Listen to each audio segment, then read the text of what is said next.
और शायद इस हफ्ते का सबसे इंटरेस्टिंग, सबसे इंपॉर्टेंट सेशन हमारे सामने खड़ा है।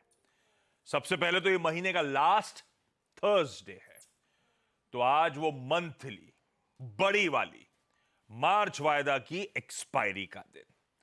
ध्यान रखिएगा, कल भारतीय बाजार बंद है, गुड फ्राइडे के चलते मार्केट हॉलिडे है। तो दरअसल हम एक लॉन्ग वीकेंड की तरफ बढ़ रहे हैं।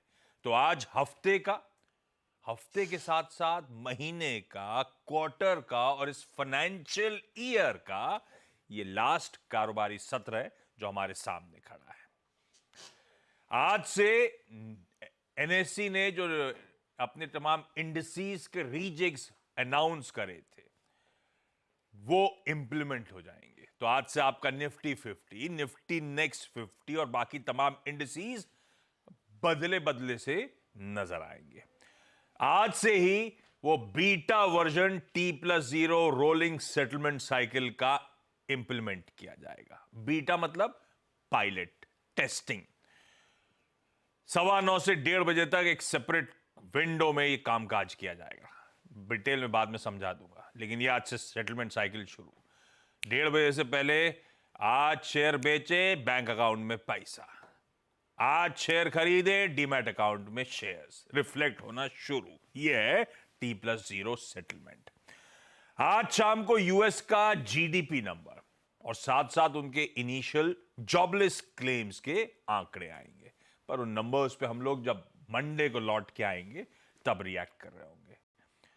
और आज अगर पता नहीं कल क्या निकल के आया, नीरज जी बगल में बैठे हैं, फेड गवर्नर वॉलेस की अपन ने बातचीत करी थी कि वॉलर की स्पीच लाइंड अप थी कल रात में, कुछ निकल के आया होगा तो उस पर हमारा रिएक्शन हो रहा होगा।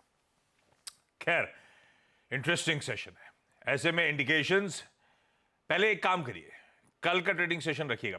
परसों हमने जितना दबाव झेला था, मेरे ख्याल से 0.5% परसों दबाव में थे, तो 0.5% कल उभरते हुए नजर आए। कल का सेशन बेहतर था। कल बैंक निफ्टी की मंथली एक्सपायरी थी और 2 स्टॉक्स हाईलाइट थी। सुबह से right from the word go Reliance industries ने कमान संभाली और निफ्टी बैंक की एक्सपायरी के दिन एचडीएफसी बैंक जाते आते मदद कर गया। इन दोनों ने इक्वेशन को बढ़िया रखने में मदद करी थी। और आज गिफ्ट निफ्टी कह रहा है भाई साहब एक ओपनिंग तो फ्लैटिश होनी है, जबकि यूएस का हैंडओवर ठीक ठाक है, बढ़िया है। उस पर आता हूं, नीरज जी बगल में बैठे हैं, ग्लोबल मूड मॉल ये कैप्चर करके बताएंगे और वीरू बताएंगे फिर इन संकेतों के बीच डेटा पॉइंट्स कैसे खड़े हुए हैं और हमारा आपका आज थर्सडे के सेशन का अप्रोच कैसा रहेगा। लाइए भाई, गिफ्ट निफ्टी तो आपने दिखाया एक फ्लैटिश मूड में है। हमारे एशियाई भाई बंधु, एशियाई पियर्स कैसे कामकाज कर रहे हैं, प्लीज वो रखिए स्क्रीन पर। ये एशिया भी ऐसे ही सल्क ही कर रहा है लाजली, बहुत ही मिला जुला कामकाज है। पर यूएस का हैंडओवर बुरा नहीं था। आधे से 1.25% उछाल तीनों बेंचमार्क्स में। इनफैक्ट डाउ दिन के हाईस पे जाके बंद हुआ जब इंटरडे चार्ट आपकी स्क्रीन पर आएगी। और कल हम डाइजेस्ट करके गए थे, तीनों बेंचमार्क्स 1/3 फ्यूचर्स मजबूत थे। एक्चुअल सेशन तो कहीं ज्यादा तेजी हुई है। हाँ, आज सुबह के फ्यूचर्स गिरे नहीं है, फ्लैट ट्रेड कर रहे हैं, तो हैंडओवर बढ़िया है। तब और आपकी पहली प्लेट दिखा देता हूं, कहां फ्यूचर्स छोड़े थे, कहां फ्यूचर्स खड़े हुए। ना एशिया वैसा मूड रिफ्लेक्ट कर रहा है, ना गिफ्ट निफ्टी। तो नीरज जी समझा जाए मामला क्या है। वैसे डायरेक्टर साहब ने, प्रोड्यूसर साहब ने लिखा था हमारा फाइनेंशियल ईयर गजब का। यूएस ने तो पहला क्वार्टर ही फाड़ दिया। वो क्या S&P 10% से ज्यादा की गेन्स एक क्वार्टर में। डेवलप्ड मार्केट गजब कर रखा है सबने। क्यों हमारा मूड अच्छा नहीं दिख रहा? एशिया ठंडा क्यों है? कोई बीच में गड़बड़ा गया क्या मामला? यार एशिया में कोई पता नहीं, अपनी इनहेरेंट प्रॉब्लम है, सल करते ही रहता है। यूएस में कोई दिक्कत नहीं, हालांकि कुछ भी निकल के ऐसा नहीं आया जापान से, चाइना से, जहाँ से कुछ आ सकता था। आ सकता मतलब कुछ आना नहीं था, लेकिन ऐसी कोई बुरी खबर भी नहीं आई है। लेकिन यूएस ने मूड अच्छा नहीं दिख रहा। रोंदू टाइप की मार्केट मिस कर रहे हैं सारे एशियाई पीयर्स कि हम लोग 3 दिन इनको मिलेंगे नहीं। हमको लगता है वहाँ के जो बड़े लोग हैं ना, इससे वो पैसा लगा ही नहीं रहे, इधर सब यूएस में झोंके जा रहे हैं। क्यों ऐसा? यार अगर वहाँ ग्रोथ मिल रही है, 10-11% की अर्निंग्स आ रही है और सेफ्टी के साथ डॉलर भी स्ट्रांग है, तो इधर क्यों लगाने का? कल का मार्केट देखिए, मैंने कहा था रिबैलेंसिंग चल रही है, तो आज का दिन आखिरी है उनके लिए। इसीलिए ओल्ड इकोनॉमी स्टॉक फटे। सॉलिड बाइंग हुई है कल, दबा के बाइंग हुई है। देखो ना डाउ कितना, 500 पॉइंट, मतलब तूफानी तेजी कल थी। ऐसा दिन तो हमारा भी आज है। और आखिरी आधे घंटे में, जैसे कल आखिरी आधे घंटे में पिटाई हुई थी, आखिरी S&P के चार्ट देखिए, पूरे दिन ऐसे चला, आखिरी में वो एकदम 90 डिग्री का एक बार बना दिया और भयानक बाइंग हुई। सब में सब लाइफ हाई पे खड़े हैं। रसल 2% चला है कल, छोटे मोटे स्टॉक। और गोल्ड भी भाई साहब $2200। यार 2210 पे खड़ा हुआ है। तो हर तरह के एसेट क्लास में खरीदारी हुई, रिबैलेंसिंग किया सारे इंस्टीट्यूशनल ने, और एक सुपर सॉलिड रैली यूएस में चली है। देखिए इसमें एक इंटरेस्टिंग पॉइंट ये हमने कहा था ना कल कि अब अगला बड़ा ट्रिगर रिजल्ट वाला है। जो वॉलकर साहब बोल रहे थे कल, उन्होंने भी कहा कि मुझे तो लगता है कि रेट कट हो ये ठीक है, अच्छी बात है, हम लोग कर रहे थे, लेकिन हम चाहते हैं कि स्ट्रॉन्ग जॉब मार्केट भी हमें चाहिए। हमें थोड़ी ज़्यादा बेरोजगारी हो जाए हम फिर रेट काटें। तो खैर वो उनकी बातों से उतना इंपॉर्टेंट नहीं था। अभी आने वाले रिजल्ट सीजन, और इस बार मुझे को लगता है कि एनर्जी कंपनीज के बहुत बहुत अच्छे रिजल्ट आएंगे। खूब ज़बरदस्त रिजल्ट वहाँ पे देखने को मिलेंगे आपको एनर्जी के। आईटी में भी कह नहीं सकते कि वहाँ की क्रूड के दाम बढ़े हैं, डिमांड खूब थी, पैसा खूब बनाया उन लोगों ने वहाँ पे। पब्लिक हालांकि $4 पर गैलन वहाँ पे गैसोलीन का दाम हो गया है। महंगाई की चरम है, ये कोरोना में होता था, स्टिल वहाँ पे कोई दिक्कत नहीं आ रही। तो आप ये कह सकते हैं कि मार्केट भी यूएस का तो आखिरी घंटे में अपना कमाल करके गया और आज भी हमको लगता है और करेगा। अपना आधे घंटे में आज करेगा क्या? अपनी रिबैलेंसिंग होती भी है कि नहीं होती? होती थी। हम तो न्यू ईयर के टाइम भी करा देते थे कि कैलेंडर खत्म हो रहा है, और हम फाइनेंशियल अभी तक हो नहीं रही, तो हम बोल नहीं पा रहे। आज होनी चाहिए। बेचारे डीआई तो झोंक रहे हैं, एफआई सपोर्टिव नहीं है, तो सब गड़बड़ा रहा है मामला। हालांकि कल एफआई डीआई दोनों का माल ऐसा लगा है, खरीदारी हुई है, पर लार्ज ट्रेड बहुत सारे थे कल। नहीं, ये जो लार्ज ट्रेड हो रहा है ना, ये चिंता की बात है। क्यों बेच रहे हैं इधर भाई? कल भी तो 2-3 आ लार्ज गए, ट्रेड बहुत हो रहे हैं, आज भी लगे हुए हैं। आज भी आज 2-3। और इस बार वो उस तरह का दमखम बायस में नजर नहीं आ रहा है, जैसे पिछली बार जब ऐसी होड़ लगी थी, सामने ब्लॉक विंडो पे भर के नाम, कोई भी माल छोड़े, प्रमोटर छोड़े सब फट रहे थे स्टॉक। इधर मूड माल ठंडा है। कल भी जो लास्ट ट्रेड हुए थे सब स्टॉक थके थे, पिटे ही थे दोनों। सीडीएसएल भी और वो कौन सा हॉस्पिटल भी, एस्टर डीएम गिर गया था, पिटे ही हुए थे दोनों। हाँ, थोड़ा सा बदल रही तस्वीर, इस बात का ध्यान रखिएगा। खैर वो बायस की लिस्ट आगे लेकर आएंगे आपके लिए। किसने खरीदा वो सब डिटेल्स आई हुई हैं, लेकिन पहले वीरू के पास चला जाए। वीरू को दिखाइए। It's Thursday but it feels like Friday. पता नहीं क्यों वीरू ऐसा क्यों दिख रहा है। आज तो थर्सडे ही है। और अच्छा वोलेटाइल बड़े हो रहे हैं भारतीय बाजार, कैसे अप्रोच करूं? ये अपन मिस कर गए यार। अच्छा लग रहा है। देखिए, गुड मॉर्निंग आशीष, गुड मॉर्निंग जी। देखिए, मैंने उसको टोका, असल में पूछने नहीं आया था कि कल क्या पहनना है, तो वही सूट पैंट सूट लग गया यार, गड़बड़ हो गया। हाँ वीरू सॉरी, कंटिन्यू। कोई बात नहीं, उस फीलिंग को मैंने जिंदा रखा हुआ है। कल छुट्टी है। खैर आते हैं इंडिसेस पे। आशीष, निफ्टी चला। देखिए, एक तो इस सेशन में भी एक्सपायरी डे है, लेवल्स पे नजर रखिएगा। कल भी लेवल टू लेवल बाजार चला। अप्रोच यही थी कि हमें डिप्स को बाय करना है, बट ऊपर एक लेवल था आशीष, वो था 22,053, 22,109। ये क्लस्टर है, परेशान करेगा। ये फॉलिंग 10-20 डिमा है, ये कॉलेक्टर्स का जोन है, लेकिन बाइसेक्ट हुआ तो हुआ। बात हुई थी 22,166, 207 तक का स्विंग मिला, वो मिला। अब चाहे वो रिलायंस करके गया हो, चाहे कोई करके गया हो, इंडेक्स जब अपनी एक रेंज से अपने लेवल को क्रॉस कर रहा है तो स्विंग मिल रहा है। और वैसा ही कुछ सेशन ये आज भी रहेगा। लेवल्स पे नजर रखिएगा। कल प्राइस वाइज क्या हुआ? देखिए, भले ही हम आखिरी में थोड़ा सा सिंक हुए, भले ही सिर्फ रिलायंस ने ये हमको दिया हो जोन, बट स्टिल प्राइस जो है वो सारे एवरेजेस के ऊपर बंद हुआ है। मेरे लिए ये ज़्यादा ज़रूरी है कि प्राइस करके क्या गया। Close above all moving averages, उसका इंपैक्ट आपको ऑप्शन स्टैट्स में दिखाई देगा फॉर एक्सपायरी डे। उस पर मैं आऊँ उससे पहले जरा इंस्टीट्यूशनल अप्रोच को थोड़ा सा एस्टेब्लिश कर लेते हैं। जैसे कि आपने एफआईएस के आंकड़े समझाई दिए, क्योंकि बहुत सारे अगर आप देखें लार्ज स्टेट्स है तो हम उसको एग्जैक्टली बाइसेक्ट करके यहाँ पे रिफ्लेक्ट नहीं कर सकते, but still it's a buy figure. But मुझे ज़्यादा सरोकार है डीआईएस की बाय फिगर से 1198 करोड़ रुपए का। लेकिन आशीष, एफआईएस का इंडेक्स पे शॉर्टिंग बदस्तूर कायम है। कल भी 1115 करोड़ रुपए की शॉर्टिंग करी, 18,000 कॉन्ट्रैक्ट शॉर्ट थे, करीब 2900 कॉन्ट्रैक्ट लॉन्ग थे, 2541 करोड़ रुपए का स्टॉक फ्यूचर बेचा कर उन्होंने, और करीब 27,000 कॉन्ट्रैक्ट लॉन्ग, 57,000 कॉन्ट्रैक्ट शॉर्ट। और एक और चीज़ याद रखिएगा, एफआईएस के नेट शॉर्ट इन इंडेक्स कितने खड़े हैं? ये है खड़ी करीब 90,000। दैट मीन्स मार्च की सीरीज का सबसे ज्यादा नेट शॉट लेके वो मार्च की सीरीज के अंतिम सेशन में खड़े हैं। नाउ इन सारी शॉट्स के साथ वो अप्रैल में जा रहे हैं, जा रहे हैं, देखना होगा, क्रिटिकल होगा। मैं इस सेशन को कैसे अप्रोच करूंगा? देखिए, इस सेशन के लिए जैसे कि मैंने कहा कि हमारा क्लोज सारे एवरेजेस के ऊपर आया है, उसका इंपैक्ट आपको ऑप्शंस के स्टैट्स पे दिखाई देगा। एक कॉल राइटर 22,200 पे प्लेस्ड है, लेकिन उससे ज्यादा कन्विक्शन 22,400 का है। ठीक है, 22,200 पे है लेकिन 400 का, लेकिन 22,200 पे भी काफी साइजेबल ओआई खड़ा है, और क्योंकि हम कल इसी ट्रैजेक्टरी से सिंक हुए हैं तो इसकी इंपॉर्टेंस काफी ज्यादा है। नीचे बेस में 22,000 की पुट अभी भी मैक्सिमम आउटस्टैंडिंग वाई होल्ड करती है। कल 22,100 पे अगर आप देखें करीब 70 लाख का आउटस्टैंडिंग वाई।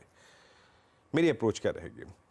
देखिए, अगर आप पिरामिड्स को देखेंगे ना, तो पिरामिड्स आपको ये रिफ्लेक्ट कर रहे हैं कि 22,000 एक इंपॉर्टेंट बेस है और 22,200 एक इंपॉर्टेंट रेजिस्टेंस है। मैं क्या करूंगा? देखिए, बेस 1 लेके आइएगा स्क्रीन पे। पहले बेस 1 को एस्टेब्लिश करते हैं, क्योंकि अब हम थोड़ा सा ऊपर आए हैं, हम अब ऑल मूविंग एवरेजेस हैं। मेरा बेस 1 शिफ्ट हो गया है आशीष, और बेस 1 आएगा अप्रॉक्सीमेटली 22,071 और 22,010। इसके ऊपर के डिप को हम बाय करेंगे। याद रखिएगा, स्ट्रेंथ तभी तक परसिस्ट करेगी जब तक आप 22,010 हैं। उसके नीचे ये झूल सकता है, तो ये नीचे के लेवल्स टेस्ट करेगा। बट हमें आज सरोकार थोड़ा सा स्ट्रेंथ से है, तो हम डिप को बाय करेंगे towards base 1, but on the higher side.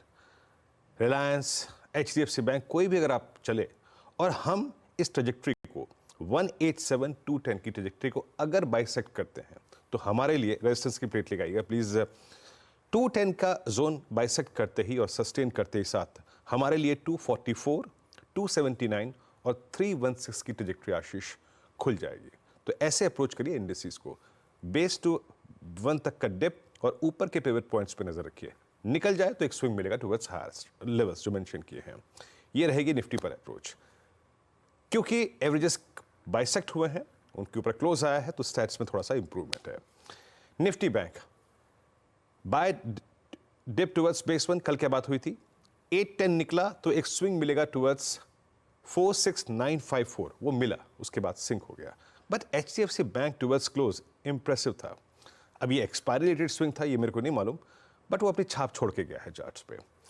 आज के लिए अगर आप स्टैट्स देखें आशीष, तो जरा गौर से देखिएगा पिरामिड्स को। ये बहुत ओवरसोल्ड इंडेक्स है, काफी समय से एक रेंज में है। जरा इन ब्लू कैंडल्स को देखिए जो कि कॉल राइटर्स हैं, 47,000 पे काफी स्ट्रांगली प्लेस्ड है, बट इन्हीं के वनस्पत एग्जैक्टली सेम क्वांटम में पुट राइटर्स भी खड़े हैं। ये होता है टसल जोन। यहां पे हो गया आज फाइट। 46,700, 46,900 और 47,000 पे भी पुट राइटर है। तो मेरी अप्रोच करेगी, देखिए, बेस 1 लेके आइएगा। डिप टुवर्ड्स बेस 1 तो हमको बाय करना है बैंक निफ्टी पे। मैं अभी बैंक निफ्टी को शॉर्ट करने की वकालत नहीं करूंगा आशीष, क्योंकि ये काफी समय से अगर आप देखें डाउन स्विंग दे रहा है, अप स्विंग में पार्टिसिपेट नहीं किया है। अ डिप टुवर्ड्स प्रीवियस क्लोज और अ डिप टुवर्ड्स बेस 1, उसको आपको बाय करना है। इन ट्रेड्स को आपको चेक करना है ट्रेजेक्ट्री 1 में कौन सी है, वो 46,939 रेजिस्टेंस की प्लेट लेके आइएगा और 47,040।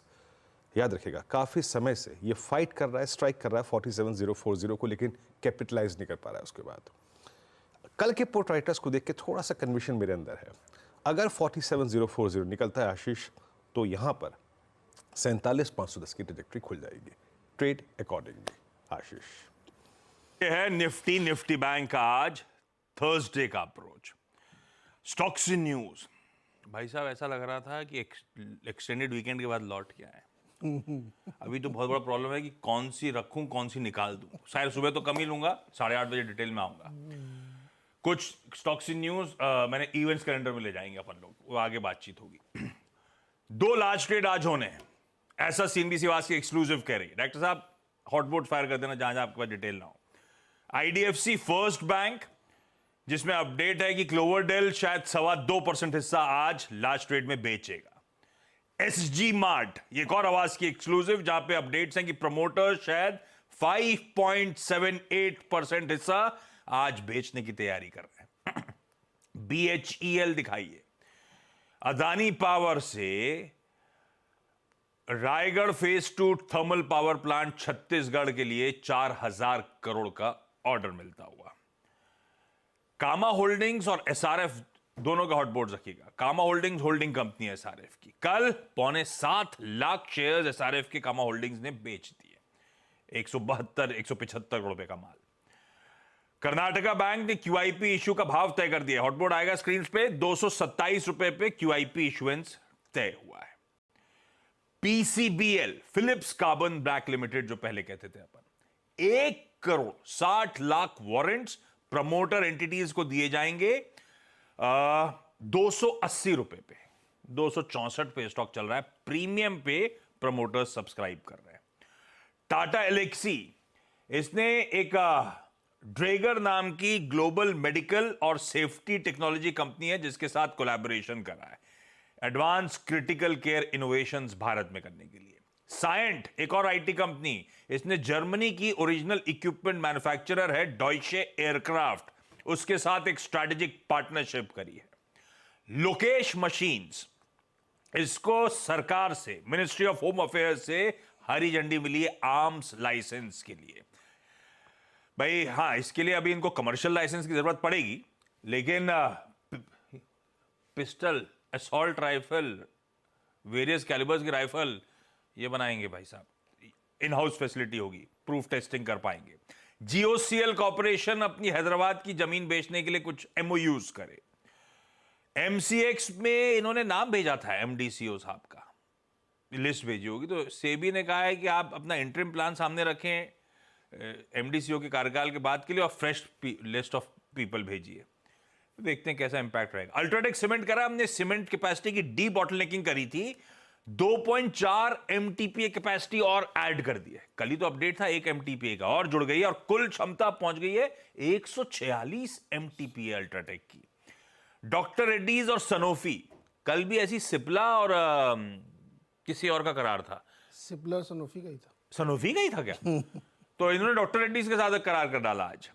एक्सक्लूसिव डिस्ट्रीब्यूशन पार्टनरशिप है, इनके वैक्सीन ब्रांड्स को डिस्ट्रीब्यूट करेंगे भारत के बाजार में, मतलब सनोफी के डॉक्टर रेड्डीज करेगा। एस्टर डीएम हेल्थ केयर कल का लार्ज ट्रेड, ओलंपस ने 4 करोड़ 88 लाख शेयर्स बेचे। Small cap world fund, SBI mutual fund, Nippon mutual fund, ICICI pru MF ने तगड़े चंक्स एक्वायर करे, स्टॉक बहुत पिटा था कल। इथॉस में लार्ज ट्रेड हुआ है, प्रमोटर केडीडीएल ने 4 लाख शेयर्स बेचे, पर इन्वेस्को म्यूचुअल फंड ने 3 लाख से ज्यादा शेयर्स इसके कल खरीद लिए, इसीलिए स्टॉक घूम गया। सामी होटल्स में इसकी एक पब्लिक एंटिटी है ब्लू चंद्रा, उसने 1 करोड़ से ज्यादा शेयर्स बेचे थे, लेकिन society general, TT Asia Pacific equity fund, इन्होंने पूरा लैच ऑन कर लिया वो चंक। शैले होटल्स के क्यूआईपी खुल गया है शायद, क्यूआईपी, और अब अप्रैल 2 को बोर्ड मीट है, क्यूआईपी कमेटी बैठेगी, इशू प्राइस तय किया जाएगा।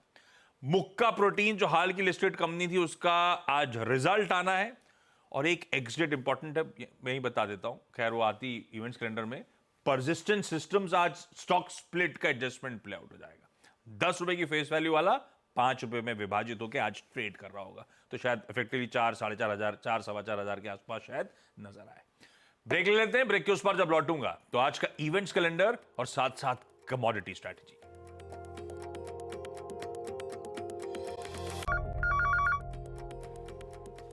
चलिए भाई, ब्रेक के बाद आप सबका स्वागत है। अब आज थर्सडे का all important events calendar. Thursday Nifty 50 की मंथली एक्सपायरी है, तो अपन अपफ्रंट बात कर चुके हैं। आज बाय एनुअल रिव्यू जो था एनएससी के इंडिसेस का, वो चेंजेस इंप्लीमेंट होने। तो पहली चीज निफ्टी 50 इंपॉर्टेंट, उसमें 2 स्टॉक चढ़ा पे रखिएगा। यूपीएल आज बाहर हो चुका होगा, नहीं नजर आएगा, उसकी जगह श्रीराम फाइनेंस नजर आएगा निफ्टी 50 में। उसके बाद निफ्टी नेक्स्ट 50 के इंपॉर्टेंट बदलाव है, 5 इंक्लूजन्स 5 एक्सक्लूजन्स। अब कैसे बताऊं, अरे वाह, लिख दिया। ये वो एक्सक्लूजन मतलब बाहर जा रहे हैं, अदानी विल्वर, Muthoot, PI, PNG hygiene and health और श्रीराम फाइनेंस। श्रीराम फाइनेंस क्योंकि निफ्टी का हिस्सा बन चुका है। इंक्लूजन की जगह ये आपकी स्क्रीन पर आ गए, अदानी पावर, आईआरएफसी, जियो फाइनेंशियल, पीएफसी और आरईसी निफ्टी नेक्स्ट 50 का हिस्सा बन जाएंगे। अभी इंपॉर्टेंट कई रीजन से होता है, ये दोनों, सिर्फ ये दोनों मैं इंडेक्सेस इसलिए मेंशन कर रहा हूं क्योंकि इसमें बहुत पैसिव फ्लोज आते हैं, बहुत लोग बेंचमार्किंग करते हैं, एम्युलेट करते हैं इनको, तो इसीलिए इनके इंक्लूजन मायने रखते हैं। खैर, ये सब प्ले आउट हो चुका है, जो जो करना चाहते थे वो कल की क्लोज से, या कुछ स्मार्टर लोग T+1 के हिसाब से अपना एडजस्टमेंट्स प्ले आउट करते हैं। तो आज सिर्फ बदले हुए नजर आएंगे, फ्लोज आ चुके हैं, निकल चुके हैं, जो भी होना था हो चुका। T+0 same day settlement, beta version launch हो जाएगा आज से, सीखते चलेंगे। 1:30 बजे तक होगी विंडो आज। यूएस का Q4 जीडीपी आना है, ये फाइनल डेटा है। जो सेकंड एस्टिमेट आया था उसने कहा था अक्टूबर दिसंबर पीरियड में जीडीपी 3.2% बढ़ा था। तो देखते हैं कितना वेरी करता है, कितना डिफर करता है। यूएस इनिशियल जॉबलेस क्लेम्स के नंबर्स, बहुत सारी board meets, DCM Shriram interim dividend पर, इजी ट्रिप प्लानर्स एक्विजिशन पर, इरीडा FY25 का borrowing program, Kesoram industries fund raising पर एनसीडी के जरिए, Punjab national bank fund raising FY25 की बॉन्ड्स के जरिए, स्टॉक इंपैक्टिंग नहीं होगी। सैटर्न क्रेडिट केयर भी एनसीडी से जरिए फंड रेजिंग है। Sun TV network interim dividend पे विचार करेगा। ये सब बोर्ड मीट्स काम की थी। मुक्का प्रोटीन्स नतीजों के चलते रडार पे। एक्स डिविडेंड कई सारे हैं, जिसमें आरईसी ₹4.5, क्रिसिल ₹28, एसबीआई कार्ड्स ₹2.5। बाकी स्क्रीन पर आ जाएंगे। ग्लोबली बीओजे के मिनट्स आएंगे, जिसे वो लोग कहते हैं समरी ऑफ ओपिनियंस। तो इन्फ्लेशन और इकोनॉमिक ग्रोथ के प्रोजेक्शंस आज रिलीज होने, वो इंपॉर्टेंट हो जाएगा। यूके का भी जीडीपी आएगा, ना सिर्फ यूएस का, और यूएस के पीसीई नंबर्स आने, पर वो Q4 वाले डेटेड वाले हैं, इसीलिए उसमें ज्यादा फोकस नहीं करिएगा। वीकेंड में आ जाएंगे, लास्ट मंथ वाले भी। एसआरएम कॉन्ट्रैक्टर्स का आईपीओ आज बंद हो जाएगा। अरविंद केजरीवाल साहब की ईडी कस्टडी 28 तक की थी, आज तक की थी। उनकी वाइफ ने कह रखा था वैसे केजरीवाल साहब आज कोर्ट में, बट कोर्ट में आज पेश नहीं हो पाएंगे वो। नहीं हो पाएंगे। उन्होंने कहा था कि वो एविडेंस बिग एक्सपोजे करके बताया गया था। कोर्ट लाएंगे नहीं, क्यों लाएंगे वो? लोग तो अब तो और नहीं लाएंगे शायद। फिर महुआ मोइत्रा जी को भाई 3rd ईडी का समन है, आज पहुंचना है क्वेश्चनिंग के लिए फेमा केस में। आईपीएल में आरआर हो गया, Rajasthan Royals versus Delhi Capitals, मुकाबला 7:30 बजे। और मैं, क्योंकि अब फ्राइडे को तो हम होंगे नहीं, बताना तो बनता है। 2 रिलीजेस है कल, एक है क्रू, दूसरी Godzilla into Kong, x Kong करके था, द न्यू अंपायर। दोनों इंटरेस्टिंग है। इस फ्रेंचाइजी के भी चाहने वाले बहुत हैं, गॉडजिला और कॉन्ग के। हालांकि क्रू इंटरेस्टिंग सी है। इसका ट्रेलर मैंने देखा था लास्ट जब मूवी निपटाई थी मैंने, मडगांव एक्सप्रेस। इंटरेस्टिंग ट्रेलर था। तब्बू, करीना कपूर, कीर्ति सेनन, मेरे को लगता है अच्छी कॉमेडी मूवी। स्टार कास्ट तो अच्छा दिख ही रहा है। अच्छा, ये सब अपनी जगह काम की बात। कल जेरोमी पावेल साहब की एक स्पीच भी लाइंड अप है, तो ये सब मंडे को उस पर रिएक्ट कर रहे होंगे हम लोग। क्विकली आज के कमोडिटी स्ट्रैटेजीज पे ले चलता हूं आपको। एसएमसी ग्लोबल सिक्योरिटीज की वंदना भारती ने मदद करी है। वंदना कह रही है चांदी बेचिए 74,700 के स्टॉप के साथ, और कॉपर भी एक सेल रेको है, 756 का स्टॉप लगाइए। बाकी के लेवल स्क्रीन पर छोड़े जा रहा हूं एकदम ठंडे गिफ्ट निफ्टी के संकेतों के साथ। ब्रेक के उस पार सीधा सौदा। नमस्कार।